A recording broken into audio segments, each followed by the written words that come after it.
கிருஷ்ணகிரி மாவட்டத்தில் மழை வெள்ளத்தால் ஆதார் கார்டு, குடும்ப அட்டை மற்றும் சான்றிதழ்கள் இழந்தவர்களுக்கு சிறப்பு முகாம்கள் அமைக்கப்படும்.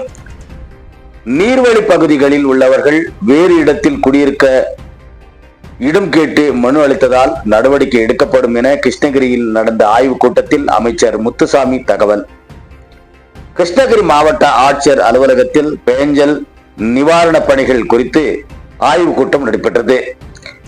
தமிழக வீட்டு வசதி மற்றும் நகர்ப்புற வளர்ச்சித்துறை அமைச்சர் முத்துசாமி தலைமையில் நடைபெற்ற இந்த ஆய்வுக் கூட்டத்தில் கிருஷ்ணகிரி மாவட்ட ஆட்சியர், சராயு சட்டமன்ற உறுப்பினர்கள் மதியழகன், பிரகாஷ் மற்றும் அனைத்து துறை அரசு அலுவலர்கள் கலந்து கொண்டனர். ஆய்வுக் கூட்டத்திற்கு பிறகு செய்தியாளர்களை சந்தித்த அமைச்சர் முத்துசாமி பேசுகையில், பேஞ்சல் புயல் காரணமாக கடந்த 1ஆம் தேதி அன்று இரவு பெய்த கனமழையால் கிருஷ்ணகிரி மாவட்டத்தில் உள்ள ஊத்தங்கரை மற்றும் போச்சம்பள்ளி வட்டாரங்களில் பெரும் பாதிப்பு ஏற்பட்டுள்ளது. பாதிப்பு ஏற்பட்ட இடங்கள் கடந்த 2 நாட்களாக நேரடியாக சென்று ஆய்வு செய்யப்பட்டது. இங்குள்ள நிலைமைகள் குறித்து தமிழ்நாடு முதலமைச்சர் தொலைபேசி வாயிலாக கேட்டறிந்தார். பாதிப்பு ஏற்பட்ட இடங்களில் சட்டமன்ற உறுப்பினர்கள், அரசு அலுவலர்கள் மூலம் இரவு பகலாக மீட்பு பணிகள் நடைபெற்று வந்ததாக தெரிகிறது. பாதிப்படைந்த பகுதிகளில் 7 இடங்களில் நிவாரண முகாம்கள் அமைக்கப்பட்டு பொதுமக்களுக்கு தேவையான உணவு உள்ளிட்ட அடிப்படை வசதிகள் செய்து தரப்பட்டுள்ளது என்றும் 50 இடங்களில் மருத்துவ முகாம்கள் அமைக்கப்பட்டு பொதுமக்களுக்கு தேவையான மருத்துவ உதவிகள் வழங்கப்பட்டு வருவதாகவும் தெரிவித்தார்.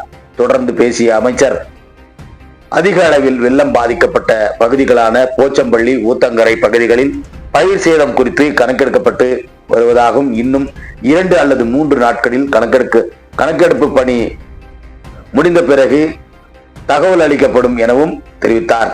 மேலும் பொதுமக்கள் நீர்வழி பகுதிகளில் மற்றும் மலைப்பகுதிகளில் குடியிருப்பதை தவிர்க்க வேண்டும். தற்பொழுது நீர்வழி பகுதியில் உள்ளவர்கள் வேறு இடத்திற்கு குடிபெயர வேண்டும். மாவட்ட ஆட்சியரிடம் மனு அளித்ததால் அதற்கான நடவடிக்கை எடுக்கப்படும் என தெரிவித்த அமைச்சர், மழை வெள்ளத்தில் ஆதார் கார்டு, குடும்ப அட்டைகள் மற்றும் சான்றிதழ்கள் இழந்தவர்களுக்கு சிறப்பு முகாம்கள் அமைக்கப்பட்டு உடனடியாக சான்றிதழ்களையும் தடையில்லா சான்று வழங்கப்படும் என தெரிவித்தார்.